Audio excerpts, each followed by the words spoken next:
All right, welcome everyone to Thursday Night Yin. It's an honor to be here. If you're not already in position, right, keep a blanket close by in case you get cold.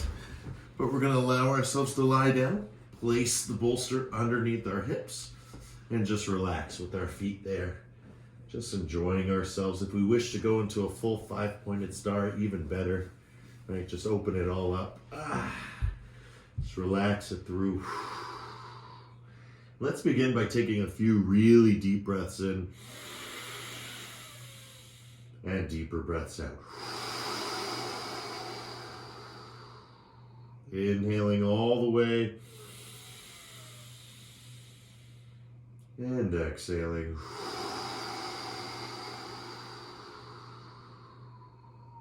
Let's do 10 breaths. All the way in, all the way out. As if you were being studied by science to see what your lung capacity is. Deep breath in. Hold the breath. Deeper breath out.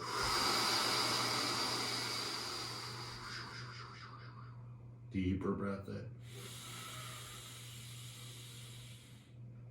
Deeper breath out. Push all the air from the body. And when you do this, you'll feel this natural elasticity with the breath. Remember, don't follow my breath. My breath has 15 years of training, right? Follow your breath, right? Your breath is on the journey, right, of being nurtured and nourished by your practice. And practice is just seen in time as devotion, right? But really the real devotion we're looking for in yoga is daily practice, right? It's no different than saying, I'm a clean person, right? You're a clean person because you maintain that cleanliness, right? It's an action that has to be lived through, right? There's no cleanliness if you have mud and stuff and all over you, right? You need to shower, you need to brush your teeth, you need to use soap. It's the same with yoga, it's the same with pranayama, it's the same with asana. These are all elements that help support our practice. So as we're here lying down, we're just getting nice and situated, nice and grounded. Breathing all the way in. And all the way out for 10 breaths. Let's do 3 more together.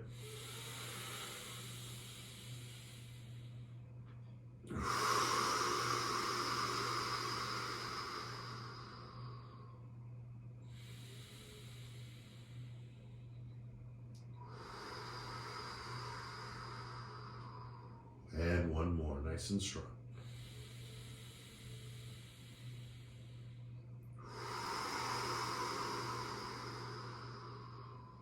Beautiful work, everyone. Relaxing the head side to side. Twinkle your fingers like stars. Draw the soles of the feet back to the floor if they're not already. Windshield wiper your knees side to side. Right, just get in a nice, good way. Fantastic. Right, nice warm up, feeling good. Again, the little yang to our yin, right, really helps our ability to surrender because we don't feel controlled, we don't feel stifled, right? We're allowed to express ourselves.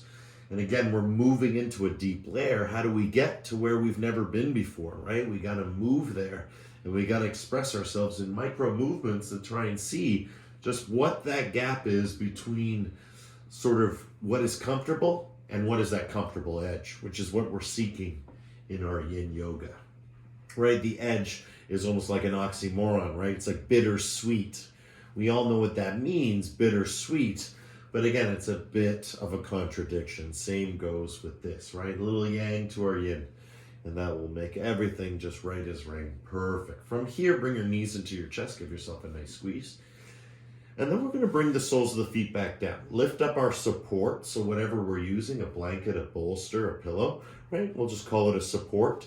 And that's important language. Bring it up higher towards sort of the solar plexus or thoracic spine where the lumbar spine, thoracic spine meet. Good. Now from here, once you crease it upward, bring your legs up high and allow yourself just to recline backward. Perfect. I'm just going to make a little adjustment so the camera can see a little better, but I'll be right back in that position in just a second. Perfect. So again, just putting it a little bit higher. And then again, allowing myself to come back, knees into chest nice and slowly. And you'll see the lean. Now I'm leaning back into it again, right? And as I lean back into it, just getting myself nice and cozy and comfortable, right? Just bring the blanket, right? Nice feeling. Or if you have a sweater, fantastic. Good. Now from here, just straighten the legs. And as you'll notice, the legs aren't straight up in the air because the support is bringing you back. So this is known, right, as a supported shoulder stand. And what we're going to do in our supported shoulder stand is, again, we can bring the legs straight and let them just relax back as if you were doing a forward fold and you're going to hold like this. Or you're just going to put your hands underneath your thighs and just relax your legs until you find a comfortable position that you can enjoy, right? Hands, no hands. I like to keep the legs straight. I like to bring the legs back, but I don't want to go so far back that I'm in Halasana, right? I just want to keep the support of the bolster. And again, that little bit of lean will do a lot as I can lie back, relax, and breathe. Breathing all the way in and all the way out.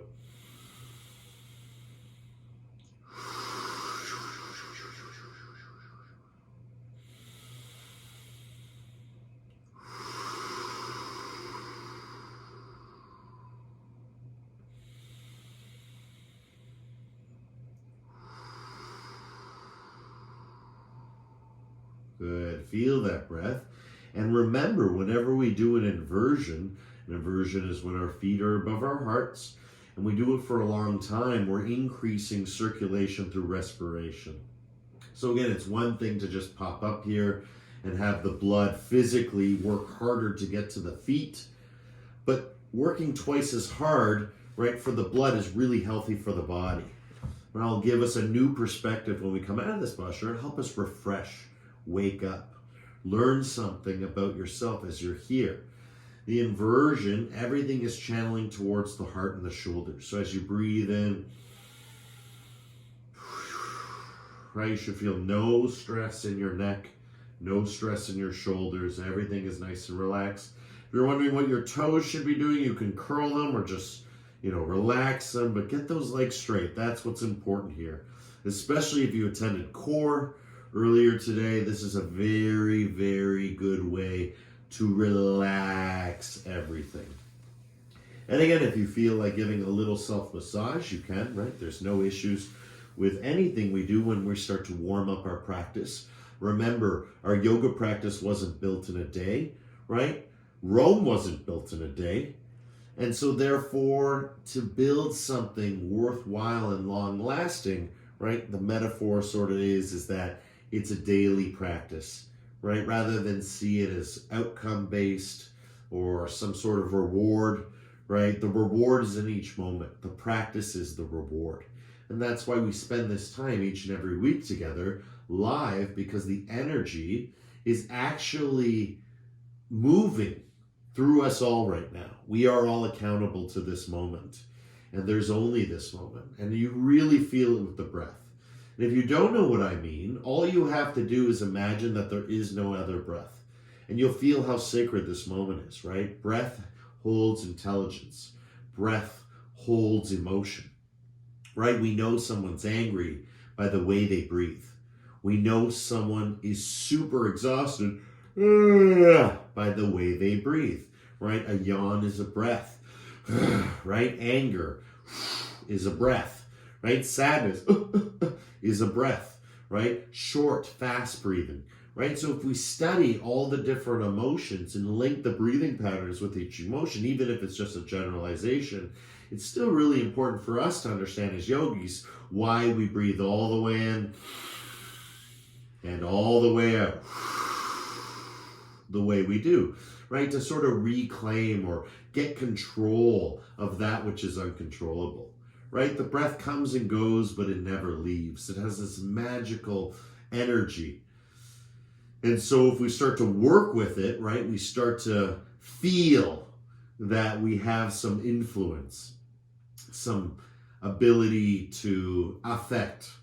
And we do, right? That's what the practice is, how we feel at the beginning of the practice, how we feel at the end of the practice, right? Things change because we, like Gandhi said, we become that change, right? We be the change we seek in the world, right? We practice what we preach by being the change we seek. It's very, very, very important to understand that yoga always starts in the heart, right? It doesn't start in the head, it doesn't start in the feet, it doesn't start when you start touching your toes, it doesn't start when you have muscles, right? It starts here in the heart. And it expands from the heart with each and every breath, right? The lungs and the heart are really, and the diaphragm really are the masters of respiration, right? This is keeping your respiration going. Of course, there's more to it, but really just the key central figures. And right, this long time in this inversion, the supported shoulder stand, again, in this yin way, allows us to feel, even right now as I'm teaching and just talking and just very lightly in the posture, even holding it for so long, I can feel a slight tremor, right? Just jugga, jugga, jugga, jugga, jugga, right? Just in my body. And if I was to close my eyes and abandon teaching, right, and just close my eyes, go inside and just go into the practice, then I may be able to work with it in a deeper way. Right now, it's just releasing. I can feel it. But the whole purpose is not to make this my practice, right? This is my teaching practice, right? This is for you guys to go as deep as you can go, because that space was offered to me by my teacher, right? And that's the beauty of being the teacher, right? It's the beauty of being the student. Which is better? It's hard to say, right? Which is better, right? They're both good, right? They're both good. But the one I prefer is always the student, because the student is the receiver, right? The teacher is the giver. And a true giver is a true receiver, and a true receiver is a true giver, because they say thank you when they receive, right? So there's all this non-separation with what appears to be separate, right? There's all this understanding of what appears to be sort of chaos, or how do you make sense of all of this, right? Just follow the breath. Let the breath lead you to the heart emotionally, especially in the yin practice, where we hold postures for a long time, and we really get to express internally and externally that inner and outer world and unite the two together, right? It's very, very beautiful journey. And here from 6 to 7 o'clock tonight, we're going to express the most beautiful yoga in the world, right? There is no yoga more beautiful than this. It's live. You're supporting the studio. You're supporting local business. You're supporting local people. You're supporting me. I'm supporting local people. I'm supporting you. I'm supporting local business. I'm supporting the studio. Everything is being gifted right now. We're all in this together. Even though we're separated by place, which we talked about last week, we're not separated by space. And the space within us, the breath we're taking, right? We're breathing in the breath of every living, breathing being that has ever walked the earth. We're all sharing the breath. Right? If water is recyclable, think about how recyclable air is, right? How beautiful this oxygen is that we're taking in, and the carbon dioxide out, and the balance between the two in the kambakas as we hold the breath. And just see what that feels like, holding the breath for 10, 9, 8, 7, 6, 5, 4, 3, 2, and then exhaling, draw those knees into your chest. Lower it slowly down. Remember, your bolster or your support, right, is a little bit higher than usual. So you're going to feel it in a really sort of sensitive way, sort of right behind the kidneys a little bit. Oh, so good for our backs, so good for our bodies, especially whenever we work this region we call the solar plexus, right, front and back. It's just so wonderful as it connects the upper and lower bodies, right? The legs and the head, right? It's all sort of centered around the core, right? And so our heart, right, where we began, where we were putting all the energy in, now gets to sort of dissipate and move around, and just allow it to flow and let it go. So that's really important. Good, always taking a nice minute to transition. So again, I'm just going side to side. If you want to do some circles or some forward and backs, right? This is your time to really explore just how your body is doing, right? Oh, you might feel that it's a little hard to bring the feet down to the floor, so maybe go one at a time. All of this movement is breaking away at the cobwebs. I always feel it like cobwebs when I start practicing. or like dust, right? You just kind of have to use a little bit of effort to get a whole lot of reward, right? And that's the cleaning process, right? A little effort goes a long way, and that's our practice. Good, everyone. Beautiful. From here, soles of the feet to the floor. Lift your hips up high. Bring the bolster higher. Tuck chin. Straighten legs. Then come into a forward fold. Walk your hips back. And just spend, again, just 1 minute again. I'm nice and warm now, which feels great. And again, just allow yourself to come forward. And again, realistically, you're doing the exact same posture you were doing just before, right? That's the beauty of this practice, right? Allowing yourself to come a little forward. Imagine what you were just before. Before you were like this, right? Upside down and holding. That's forward fold. See? Same thing, just from a different angle. Instead of the heart taking it on, now the hips are taking it on. The legs are taking it on. So this is really important as we take forward folds. So if you attend core class, you know how important the forward fold is to the core, which is why we bring it into the yin. Sometimes we do dragonfly, which is the wider leg. Today we're going to do just a straight leg forward fold, very powerful. And there's two ways to really go about it. The first way is you bring your heart down toward the ground. And really, actually, it's not really two ways, it's more two parts. So the first part is you're bringing your heart towards the ground, right? You're just allowing yourself to flow, let it go. For a lot of people, it's hard to get the legs straight. So they don't really enjoy this posture. It's really difficult. So they'll shorten it and then they'll kind of relax into it. No, what you want to do is not relax, right? Get to that place of strong sensation where you're riding the comfortable edge. For me, this is not a comfortable edge. It's just comfortable, right? So to find my comfortable edge, I'm going to walk my hips back a little bit. And then as I lead my heart forward, right, I really promote that by bending the elbows. Again, if you can't grab the feet, you can still accomplish everything we're doing. Even if you can't grab hold of anything and your hands are on the floor, you're still doing exactly, you're mirroring exactly the teaching, right? Not the teacher. The teacher may touch their toes, but the teaching is not to touch your toes, right? The teaching is to straighten the legs, curve the lumbar spine, right? Shift it in the other way. Strong stegosaurus back. And again, if you notice on the vertebrae, right, as I keep saying stegosaurus back, you see, right, that sort of dinosaur-like bones that exist within all of us, right? Look at that spine. So imagine light or breath is shooting each and out of every vertebra, right? Very important to understand the physical structure of the spine, right, as we practice. I'll turn it this way so it's all uniform. There we go. Good. All right, so forward we go, right? Following the spine, right? The hips are in the back. That top part is supporting the cranium, right? And coming forward. Good. And then the second part, as I was saying before, I was showing you, it's kind of like one part or two part, but the third part or the second part of this movement, right, is moving through the legs, moving through the lower back, and then through the organs, and you get to the organs by dropping the head. And that's what creates the wave or the curve as you're in this posture. And imagine directing the crown of your head, the top of your head, where you wear a hat, right, where your hair is, right? Bring it all the way down towards the knees, towards the ground. And you'll notice as I do this, I'll show you slowly, because it actually takes a long time to do and get right. Right, it becomes very natural. And then you start leading what sort of in the chakra understanding, the pituitary or the pineal, right? Leading the crown of the head, right? With the third eye center, with the throat being nicely compressed, right? The heart is actually at the height of it all, right? Before our hearts were on the ground, we were feeling all that weight being grounded through the heart. Now the heart is kind of at the height of it all. And then from the heart, right, we start curling forward, right, to the head. So head and heart are connected. Now what's below? All that stegosaurus back we were talking about, that lumbar spine moving in the opposite direction, right? What is that, right? That's the direction from the heart to the hips.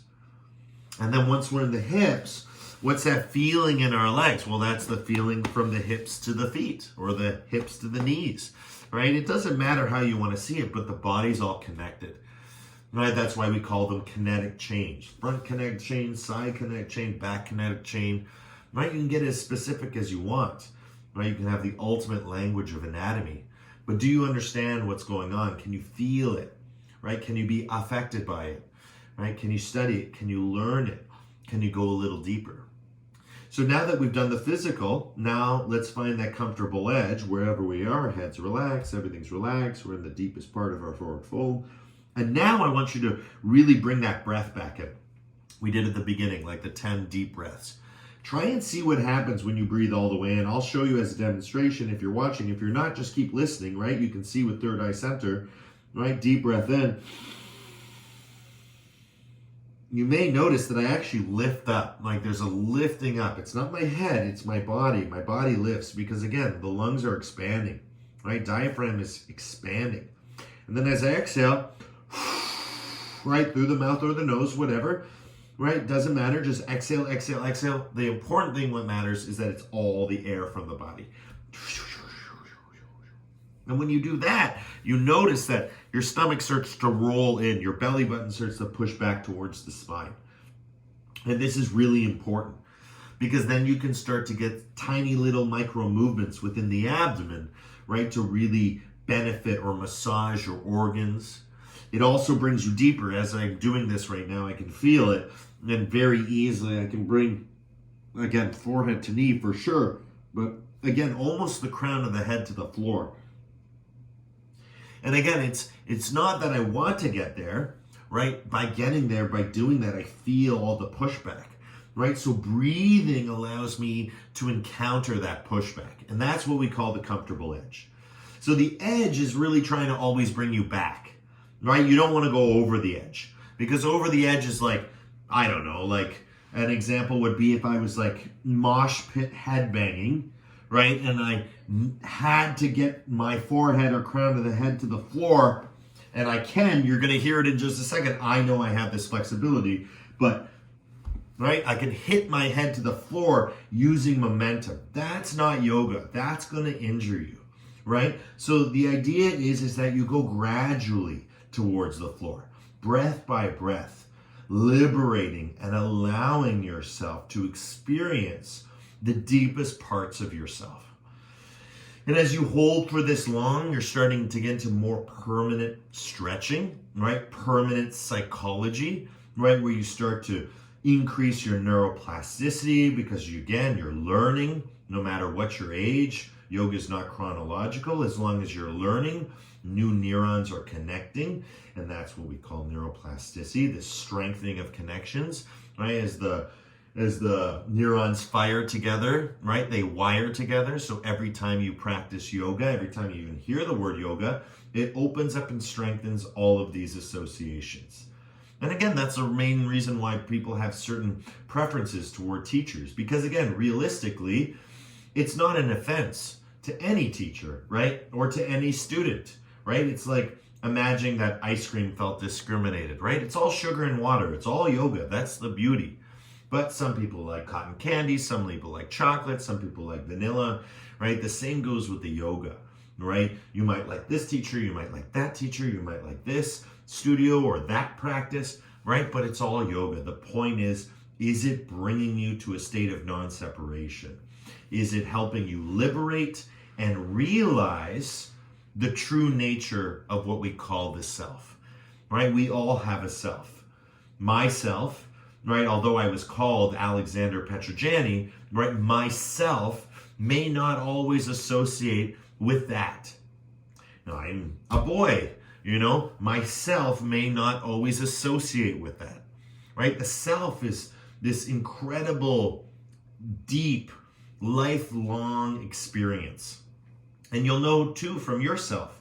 You've had experiences in life where you've liked vegetables and experiences in life where you haven't liked vegetables. Preferences change, right? But the yoga is all about accepting this change and moving with this change and encouraging this change to go in the way of change, which is to accept that change, allow that change, and keep moving with it. And just like the cleanest water is the fasting, moving water, so too is the strength of our practice, right? The strongest practice is the one that is happening daily, right? It's moving forward. Fantastic. 10 more seconds here. Really get the depth of what it is that forward fold offers. Very calming, very cooling, But maybe today we went a little bit deeper. We progressed a little bit forward because we held for a nice long time and we're given a lot of beautiful teachings. Good. 10, 9, 8, 7, 6, 5, 4, 3, 2, and 1. Slowly, slowly bring yourself up, up, up, up, up. Hey, good. And once you're up high, they're going to do one Brahmari. We're not going to go back down. We're just going to hold here. Deep breath in.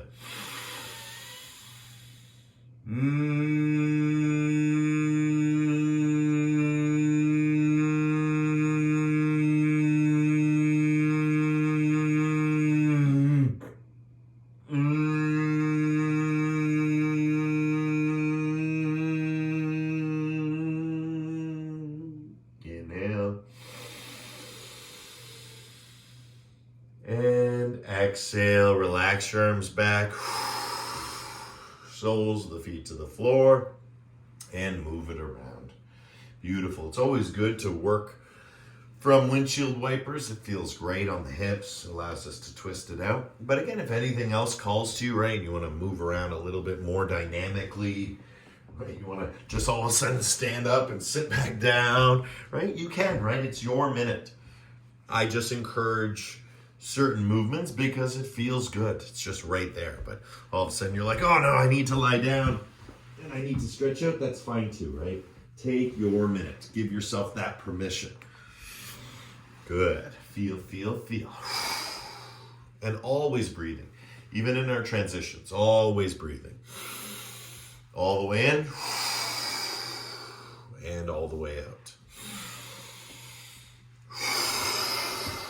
Breathing all the way in and all the way out.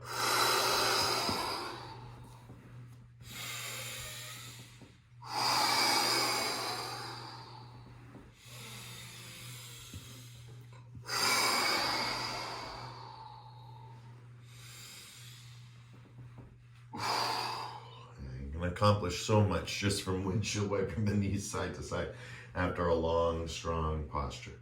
Beautiful. So we did an inversion. We did a forward fold. Now we're going to change it up a little bit. We're going to start to explore some different aspects of our yin. Okay. Beautiful. So we're going to do a stronger move, but we're going to work our way into it. So if you have a bolster or support, right, you can always sit on it for our kneeling position. I'm going to come back a little bit just so you can see a little bit more.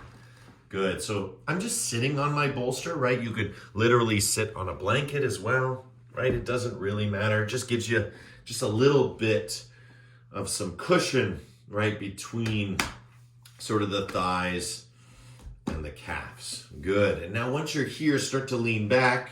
And as you lean back, make sure your object's not too far away, right? Just place it vertical behind you. Again, you don't need any objects. I'm just demonstrating if you did, right? You don't even need the bolster, right? We're just coming backward. Good. But again, it's nice to have it there in case you do want to go all the way back and surrender. It's there for you. So this is known as saddle. So again, open up the knees, right? Bring yourself back. You'll notice that my arms are straight. That's really important.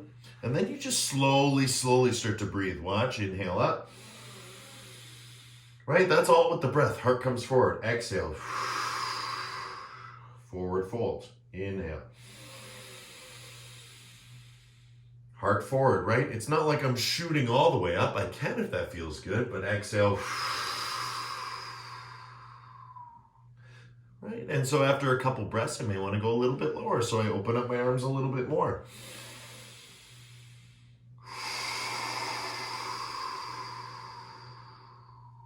Inhale. Feel that gentle lift. Exhale. Feel that beautiful forward fold.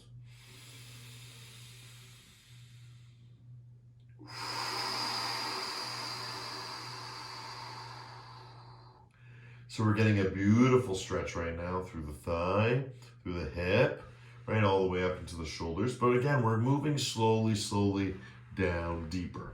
So again, I'm just going to move to my forearms to show the next place. Again, I'm very comfortable here, so not an issue. Some people don't find it comfortable because the way their heels are, so your heels might need to be for the outside if you're more externally rotated or more friendly toward that. Me, I prefer more to sit on top of my heels. All right, so my next stop is coming down on my forearms. Doing the same thing basically. Forward fold, backward bend, but I don't have to drop my head. I can just lift my heart, my belly, my breath. Right, let it go, let it flow.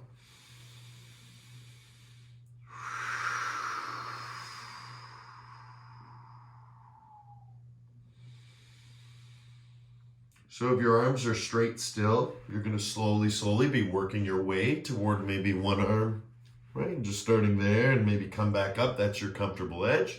And maybe another arm, right? And holding there, and that's your comfortable edge, right? And then staying here for the remainder of it, maybe a little bit further back. But again, if you've already made the transition to your elbows, I don't need to say it. If you've already made it there, it's a hop, skip, and a jump till all the way down. Right, and again, you have to be ready for it. You'll notice my knees are floating a little bit, but not really. I can still feel the ground, so I want to just get those legs toward the ground a little bit more. I don't mind a little bit of space, again, but over time, everything will start to feel grounded. So again, for those who are already there, fantastic. For those who are on their forearms, keep going. And again, I like to tuck my chin if at any point you'd like to relax it, but again, don't hang your head here the whole time. That won't feel good, right? But you can do it with the breath. Just opening up this saddle. Not too long. We're just going to do 3 minutes today.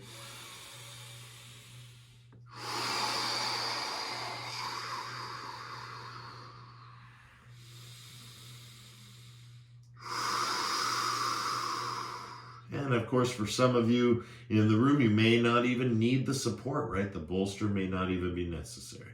If that's the case, feel free to go all the way down.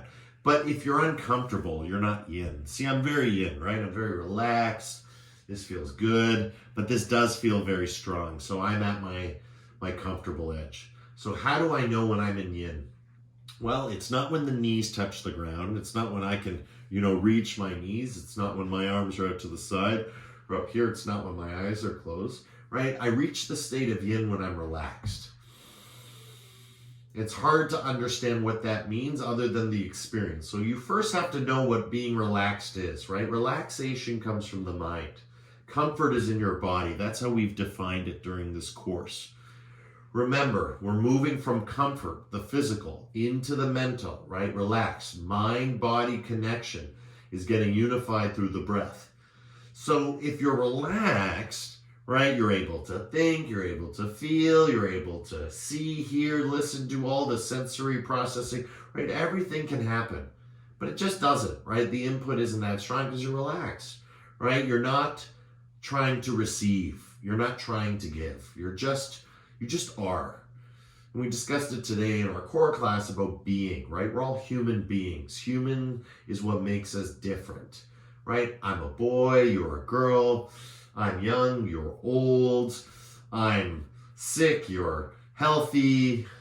I'm sad, you're happy, right? It doesn't matter what the exchange is, what the opposite is. If we're one, we're not the other, right? But in relaxed, if you're relaxed, you are yoga, right? There is no such thing as being stressed in yoga, right? Because stressed is a sign or a symptom of separation. If you're relaxed, right, you're very, very comfortable. And that's physically. And so relax is a sort of top-down processing. But we get there from bottom-up processing by going first from comfort, then to comfortable edge, and then to relaxation. So imagine, again, just hips, heart, head, that same structure from comfort, from comfortable edge, which is sort of where you are, but you're breathing through it and finding that perfect position. And then the last base is finally in the head. So you've probably adjusted a few times, or you've held it the whole time in one position. Let's spend 10 more seconds. 9, 8, 7, 6, 5, 4, 3, 2, and slowly coming up the way you came. And again, Let's find our way into puppy dog. So again, still holding this position, arms straight out in front and just moving side to side.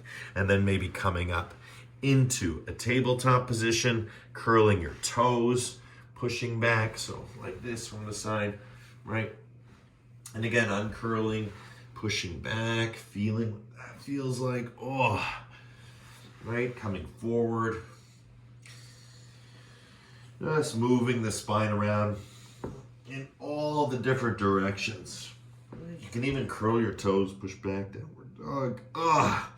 Right, it's your minute. Stretch it out. I'm more inclined to this because of the core class today. You can really feel all that strength in the lower back. Just wanting to stretch it. Again, everything here feels good too. Right, there's no one right way to the top. And that's a beautiful teaching of the mountain I've always learned. Every time I go up, it's always different. Even if it's the same mountain I've climbed before, right? The path is always changing. And that's really what this is all about, the awareness of that change, awareness of all change and how we change in it. And in yoga, we call that the gunas. And there are 3. And we'll discuss that in our next posture. Good. So again, slowly coming up. Again, nice and easy into your tabletop position. Okay, let's just do a few rounds of cat-cow explicitly, looking up into cow, exhaling into cat, up into cow, exhaling into cat, up into cow, and exhaling into cat. Good. Again, taking that support, that bolster, that blanket, whatever it is, just place it a little bit under your knees. You'll thank me for this one. It's a nice little extra support that will just make this posture a little bit more yin. Good. Now, slowly as we come up, I'm just going to get a little bit more into the camera frame so you can see. Beautiful. So I'll back up a little bit more. Perfect. So from here, knees on your bolster. Bring your hands to your hips. And then literally come down and up. Good. Come down, right, and come up. It doesn't have to be that much. I'm just overemphasizing. Even just a little movement of forward and back. Good. Forward and back. Good. And as we do this, we're getting into a good way. The first position for camel pose, right, is here. And again, you may not be able to see my face. I'm just going to move the screen a little bit more so you can see it because it's important for the head direction as it evolves. Good, so here we are, perfect. So now you'll notice that my hips are forward. And we talked about that today in core as well, how important it is to pass that midline of the body and be on the other side. So this is technically why you're in a backward bend, right? This is what makes it a backward bend. So this is obviously the first position. You can just have your hands up to your side, hips forward, chin tuck, and again, start breathing.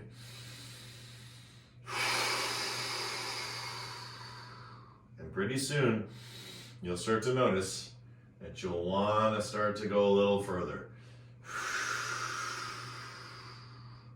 But the sensation is really strong here, right? So you don't have to overdo it. So the second position is place your hands behind your hips, draw your elbows together, and push it a little bit more. Your head can be back, or I like to just keep it out in front, chin tucked.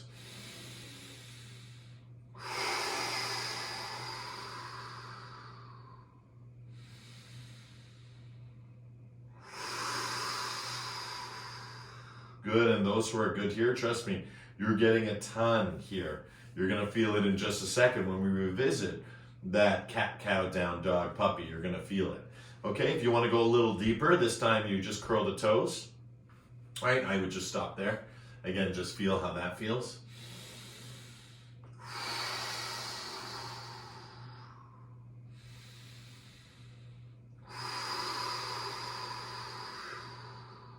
Right, letting the body naturally fall back, right? Hips forward, heart forward, And again, the head is just making its proper placement, right? Back, forward, right? Just telling you where to go and where you want to be and what feels best when, right? And find, again, comfort, right? That's what we're doing now. I'm showing you guys where the comfort is, even in the hardest poses. And camel is by far one of the hardest poses. It's the deepest back bend we can do in yoga, right? One of them, if not the deepest back bend, I would argue, right? And then slowly, right? And that's where it goes into full camel, maybe what you're used to seeing if you know the posture, right? And you notice I just keep touching my ankle, right? If I can't do that, then this is way too far, right? If I'm like, oh my God, that's crazy, then you just stay here, right? You can have your hands back down, and again, you can guide it, but again, there's no reason why you need to touch. I can touch, it feels comfortable for me. Oh, there's that comfortable edge. Oh yeah, that feels good. That feels hard to do now, because this is the full variation of camel, right? As I relax it out. You can only relax the head if you're dropping the hands back. And that's because you build a little bit of a frame for yourself. You feel that energy. You gotta always perpetuate that forward thrust feeling through the hips. Breathing all the way in and all the way out. You're stretching your whole body. This is one of the deepest back bends we can do. So good for the heart.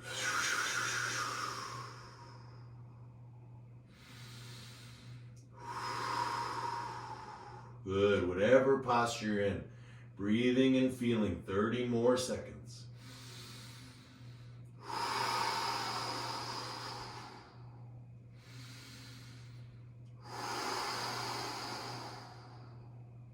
Pushing forward through those hips.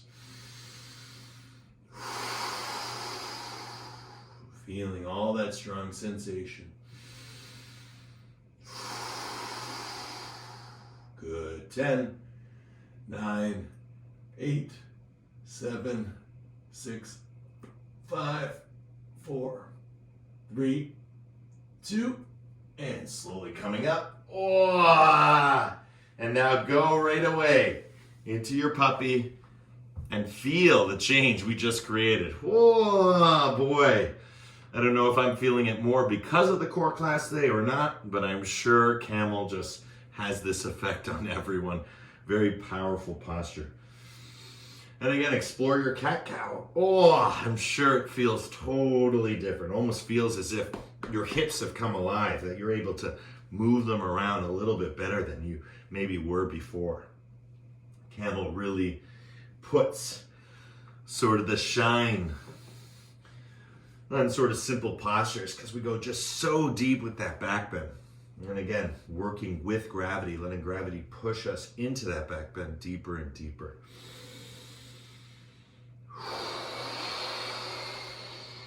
Right, spending a whole minute. And again, if this doesn't feel good and you just want to lie down, right, you can always do that. Right, again, there's no right or wrong. Or again, if you just want to jump up and down, right, you can always do that as well. Right, it's your minute. Good, but for our next posture, we're going to ground again in a different way.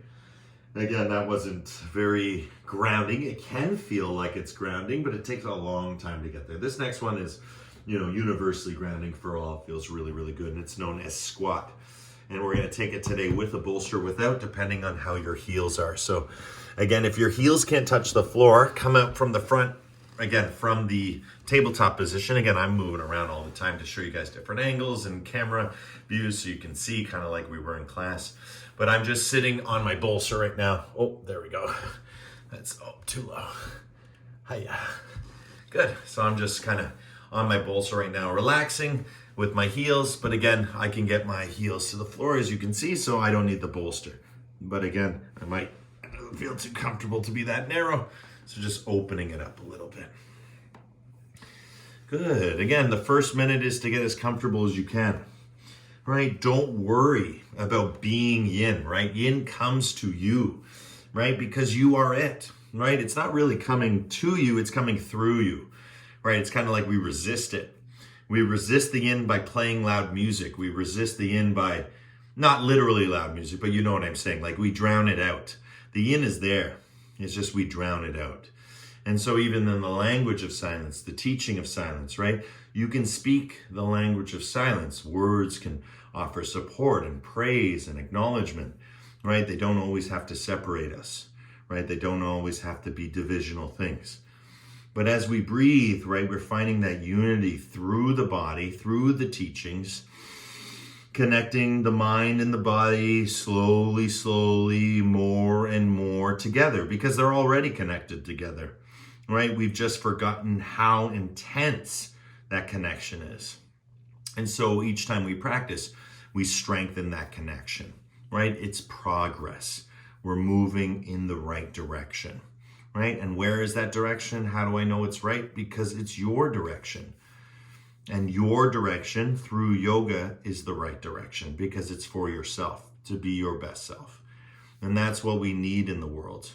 You know, one of the most beautiful quotes I heard as a young man before the yoga, right? Before the yoga, it was before I found the yoga, but it really sat with me over the years, and one of the ones I've always remembered.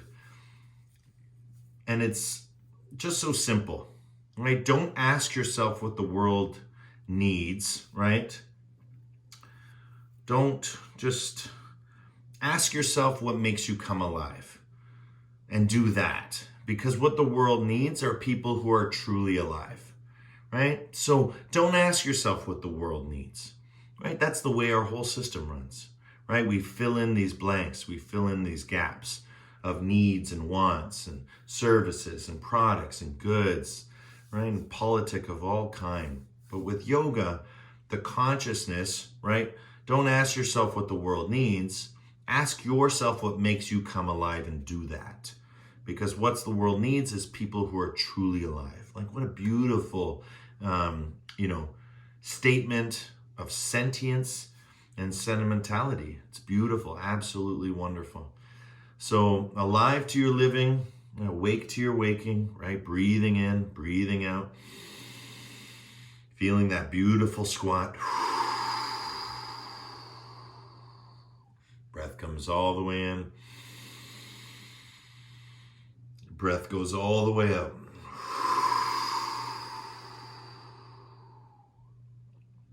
And you'll notice this slight rock, right? That rock is just happening naturally. But if I close my eyes, go inside, I can, cease it to be if I just allow everything relax. Use those same principles as the forward fold. Relax the crown of the head, right? The hands can relax. And then I no longer feel that bounce. I no longer feel that rock. I just feel the breath. And I feel like my body has so much capacity as I twist and bend. But every time I breathe, I create a little more capacity. So even if I'm breathing here and I'm like, wow, it's really small. Well, that's still more than I ever had before. And each time I breathe, I can sort of gather or garner a little more, right? A little more of that space. And remember, that's what we're looking for, right? We might be all in our different places, but we're looking for that internal space, because that's what yoga is creating, right? It's creating internal space in the body. Oh, you have space between your liver and your stomach. Oh, you have space between your liver and your intestines. Oh, you have, space between your spleen and your pancreas. Like, where is the space, right, within all of these different organs, right? They're all just in this very small area, all bundled together, right? Create that space with the breath, right? Notice I'm not saying separation or compartmentalization. No, right? Space, right? Again, on a very micro level, even just having a little tiny space can create all the difference, right? Never underestimate. The big changes come from little differences, right? Never underestimate that. So breathing in, feeling in, 10 more seconds here in our squat. 9, 8, 7,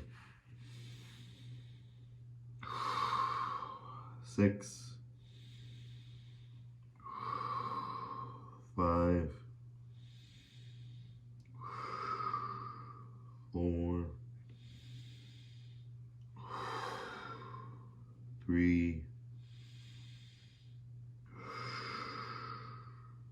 2,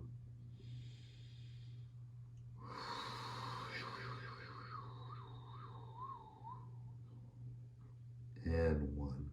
Beautiful work, everyone. If you have a bolster, great. If not, that's fine too. Whatever your support is, place it underneath you if you can. And then just slowly reach your arms back. And windshield wipe it out. Ooh. Feels great. Let it flow. Let it go. And again, just changing it up with the bolster. Again, you don't need it. It's just nice with the squat. Gives you a little bit of height. And then it just kind of lets everything flow in the right direction. Of course, on the ground, right now, everything is in line. Feels good too. Just a little bit more tighter, right? So again, creating more space. Levels. Scaffold the learning, right? Take your time in this beautiful journey we call yin. I always like to look in the opposite direction. As the knees go left, look right. As the knees go right, look left.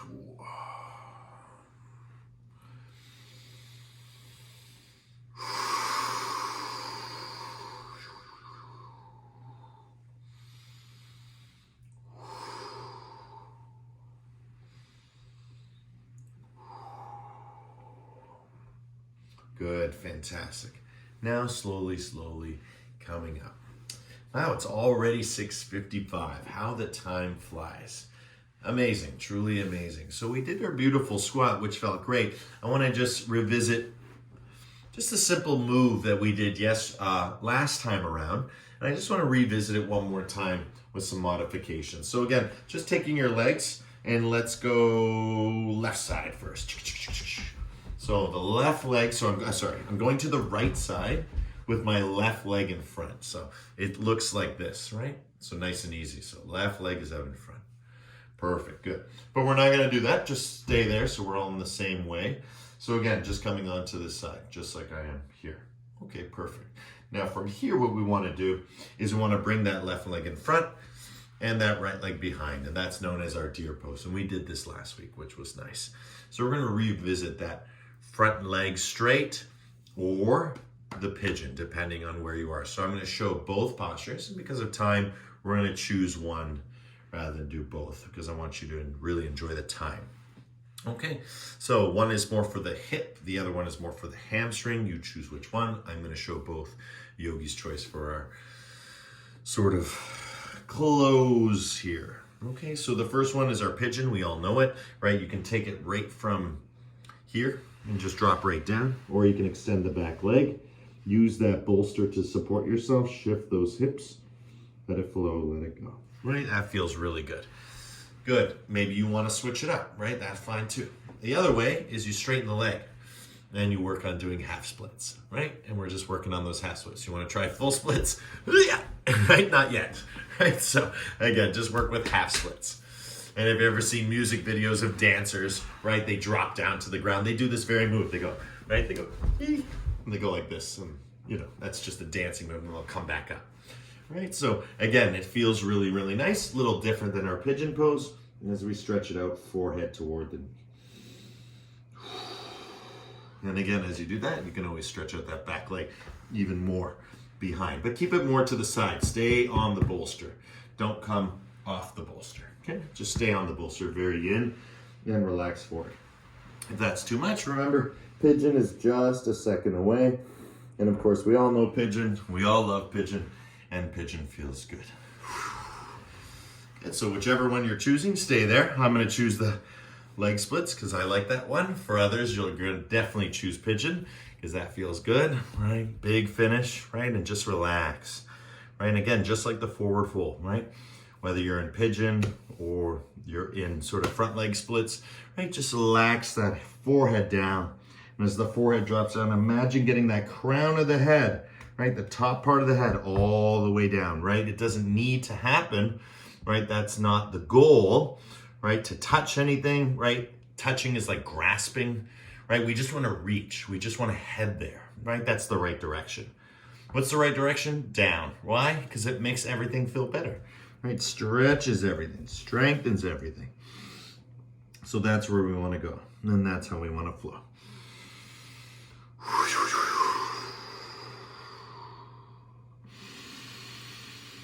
All right? Always feeling what that breath is doing. Always feeling what that breath is doing. Breathing all the way in. Breathing all the way out.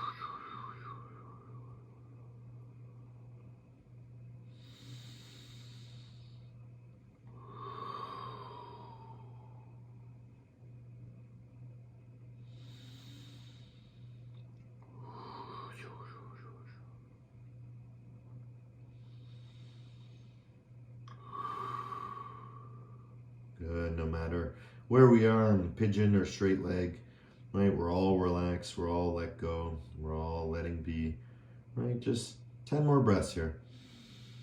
Nice and strong. 9. Deeper and deeper you go. 8. Breathe all the way through it, nose to toes. 7.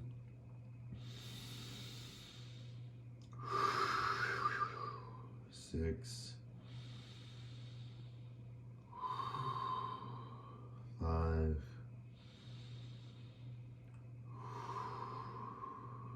4.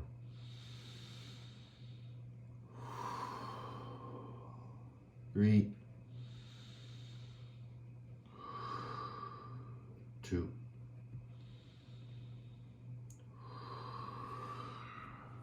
And good. Slowly coming up. Again, just feel.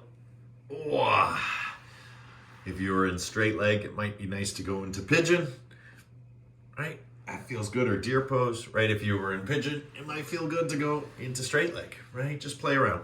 Spend some time. Just moving it around. It's so important to have these little micro movement breaks throughout the practice.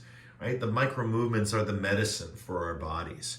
Right? The faster we can move things, right? It's because swift is fast, right? And swift starts from slow, right? So in order to get to this speed, right, it starts with slow and then goes to swift, then goes to fast. You just don't see it.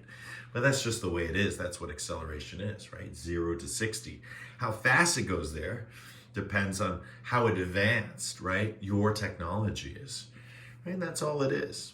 Right? It's not about getting from A to B. It's knowing you're already at B. So everything you could ever want or be, you already have and are. So it's just about knowing that from 0 to 60 in a moment rather than trying to measure it. Good. Beautiful. Wherever you're at, fantastic. Slowly coming up.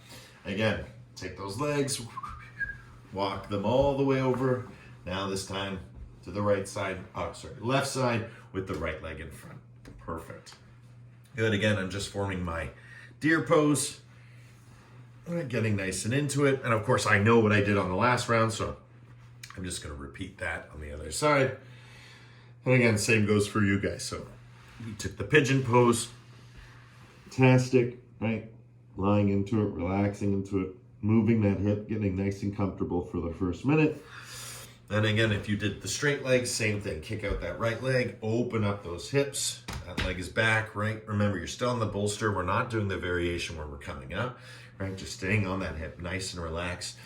And again, just getting a taste for it, right? Start to imagine that leg behind you shooting back straight. And again, it's not necessary. It's just about maintenance, right? Just cleaning the cobwebs, right? Life isn't better if you can do the splits, right? It's just different. Right? Life wasn't better when I, couldn't touch my toes. It was just different. I prefer to touch my toes because I enjoy the pain-free feeling in my body, which I didn't have before, right? So that's really, really important to acknowledge, right? Sort of the natural accomplishments, right? The natural gifts that lay within each of us, dormant. And again, that's why the Buddha called it awakening, right? Because all of this is dormant, right? Everything you could ever want or be, you already have in arm. That's why they say every person has the potential to be a Buddha, because it's within all of us. But what is not within all of us is the experience of that, right? That is not. So not everyone has been to the moon, right? There's only a very few people who have ever can say that they've experienced the moon, right? We can't say that because we haven't experienced it. We've seen it, right? It's shining bright outside my window right now, which is really beautiful, right? It's a full moon tonight. Wow. Whew. That's incredible, right? We're having this beautiful yin together right now, right? So again, feeling all that beautiful energy moving through you, right? Illuminating, reflecting. From all that effort comes great reward if we can just relax into the effort, because the effort is the reward. The fact that we can live, breathe, move, jump, lie, stand, sit, walk, that's the gift, right? To be alive is the greatest gift. Ask anyone on their deathbed. They'd give anything to have one more day, right? Literally, it would just be beautiful to have one more day if you're truly alive, right? If you know the yoga though, right, then what's the point, right? Everything is in this moment. So it's not going to be any better tomorrow, right? It's just getting more, right, of the practice. I can't get any more to my toes. I'm just going to keep getting it. And that's what feels good. Because if I don't keep getting it, then it's going to disappear. And that we've learned, right? Practice doesn't make perfect. Practice is what is perfect, right? The practice is perfect. Whether the practice is good or bad or really ugly, right? It doesn't matter. Practice is perfect, right? The fact that you're practicing is the journey to perfection. There is no such thing as perfection without practice, right? Nothing is just perfect. Again, it is that way, but it takes a practice to teach us that. Again, all funny, beautiful things to contemplate as we engage in our meditation after these nice 10 deep breaths. So 10 more.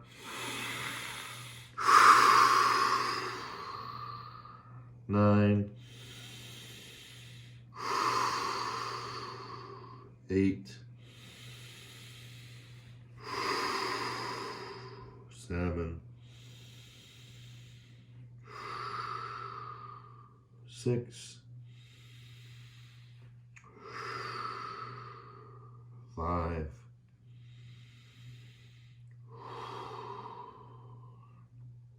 4, 3, 2, and 1. Good, guys. Beautiful work. Slowly coming up. And again, I'm going to want to revisit pigeon now because I did the straight leg. If you're in pigeon, I'm sure you'd want to do the straight leg. It's up to you, right? Just let it flow, let it go. Right? Wherever you are, just spend this time just making what works work even better, right? Moving and grooving. Feel that breath. Feel that light, feel that love. Feel that effort, feel that reward, all born from the same place. From hips to heart to head, from head to heart to hips. Right? Up the spine, down the spine with each and every breath. The breath comes and goes, but never leaves.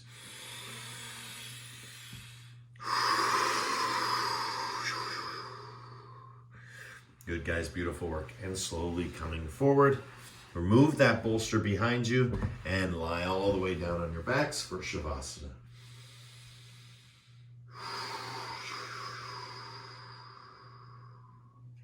If there's anything that's pulling, just bring the soles of the feet to the floor.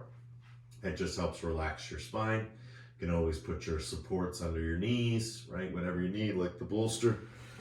Right, if that feels good, if you want a sort of halfway area, you're working on straight legs, but you're not quite there. For some people, it just feels good to have everything nice and relaxed out. Then again, the wider you stretch, again, having your arms over top of your head, victory, right?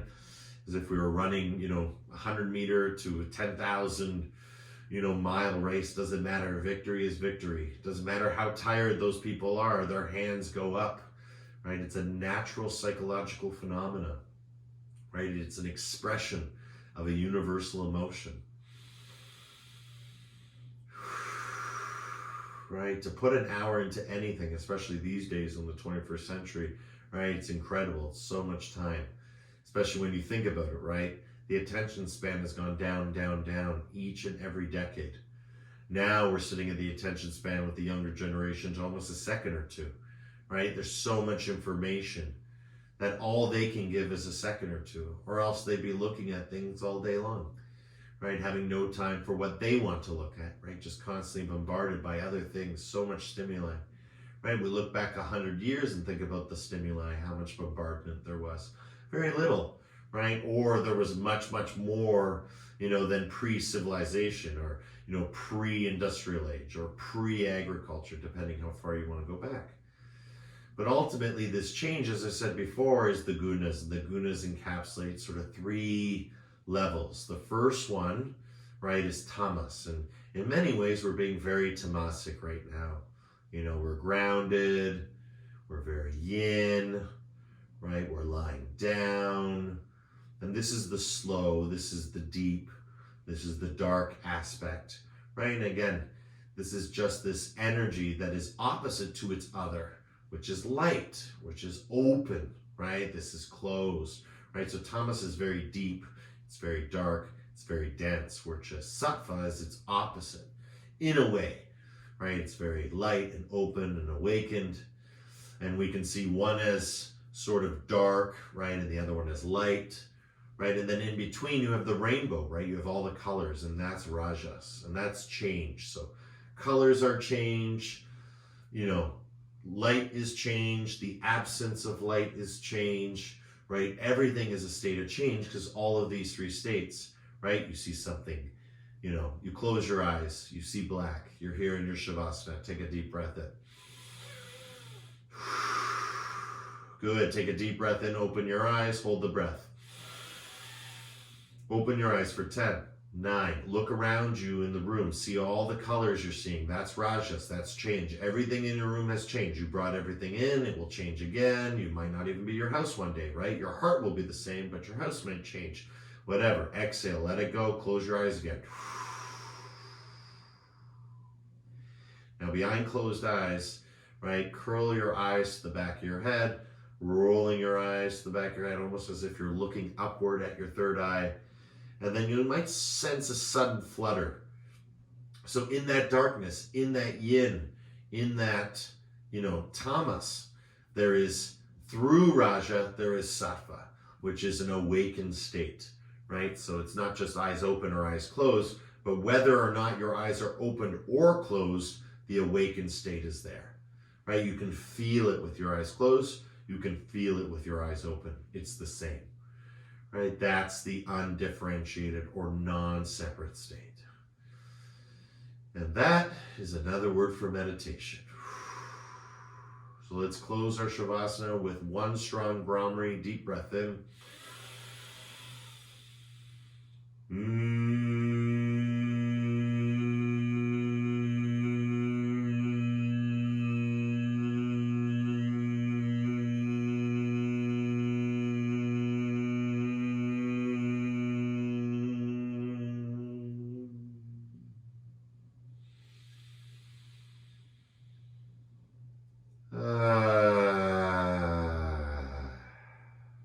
Beautiful work, everyone.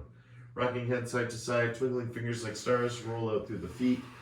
Bring those feet to the soles of the feet. Windshield wiper out your knees side to side. Curl your spine forward and back. Oh, just moving around here, feeling maybe 100 years older than your age. That is natural.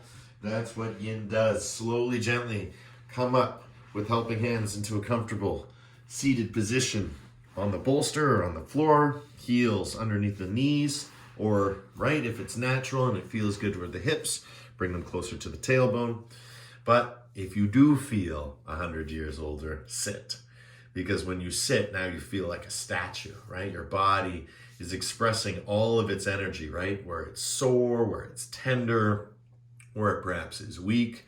Because remember, weakness is just future strength. So I'm feeling it, from core and thing today, a lot in here. Why? Because it's making me stronger. Muscle has to break down in order to build up, right? Our emotions, right? In order to overcome an emotion, we have to move through it, right? We can't go under it, can't dismiss it, right? If we got a problem, we can't just sweep it on the rug, right? Not very yoga, right? That's separating, right? We can't sort of dismiss it, right? We can't sort of say this is not our problem or this is someone else's problem, right? We have to go through it because it's affecting us. And when we sit, right, we let the practice go and we allow the experience to enter, right? The pure experience of the practice, which is the meditation, which is synonymous with yoga. So close your eyes, go inside, take a deep breath in and hold the breath. And holding the breath for 10, 9, 8, piece by piece, feel the liberation through you by holding the breath, holding the kumbhaka. 2, 1, exhale, let it go. Good, bring your hands together, open your eyes, draw it all the way up your spine and back down.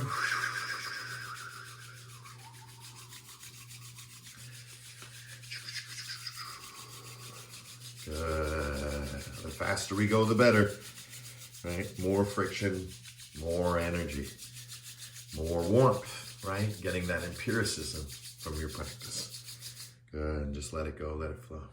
Feel that heart space. Feel the space within you. Feel the space around you, right? You may be in the place of your home, but the space is everywhere, right? We're all holding the same energy, all of us. That's the amazing part, right? No one is more special. From the president holding the space to us holding the space, no one is more or less holding the space. We're all doing it right now as we are. Hearts open, eyes closed, palms toward each other, right? Just feeling that connection. And we're going to guide it. We're going to amplify it. We're going to seal our practice with one strong mantra, Om, as we slowly bring the palms together. Deep breath in.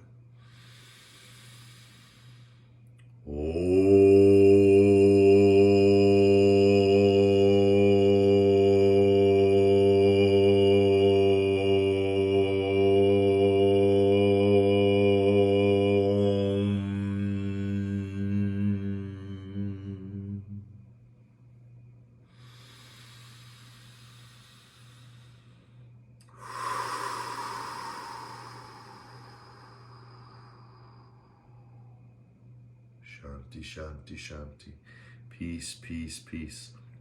In your hearts, in your lives, in everything that you see, are, and be. The divine in me sees and shares the divine in you. In love, with love, through love. Thank you, everyone, for coming out and practicing this evening. Happy full moon. Namaste.